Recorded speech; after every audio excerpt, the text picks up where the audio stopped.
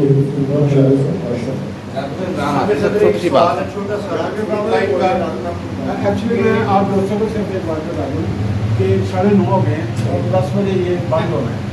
نظم ہے، نظم بھی ہے. لائن کا سوال ہے کہ مستقبل قریب یا بعید میں سوشلزم عملی طور پر عالمی نقطہ حاصل کر سکتے ہیں یا نہیں؟ جناب صدر شکریہ، مجھے چھوٹی سی بات کرنے کا موقع دیا گیا ہے. پہلی بات یہ ہے کہ تمام جو مذاہب ہیں ان میں سے جو میتھولوجیکل ایگزامپلز اکٹھی کر کے ان کو پیرلل کھڑا کیا جاتا ہے، یہ بالکل جیسا کہ عابد صاحب نے فرمایا یہ کوئی میل نہیں کھاتا. دوسری بات یہ کہ بائی ورچو انسان ہر جگہ پہ عدل کا، انصاف کا اور یہ ساری چیزوں کا وہ اس کے اندر جذبہ تو ہوتا ہے. اب یہ میں مثال یہ دوں گا کہ جیسے میرے جیسے عام جو شاعر ہوتے ہیں ان کے کلام سے بھی نا ایک آدھ کوئی اچھا شعر نکل ہی آتا ہے، لیکن ہم اس کو کوئی مستند شاعر یا وہ ادیب نہیں قرار دے سکتے.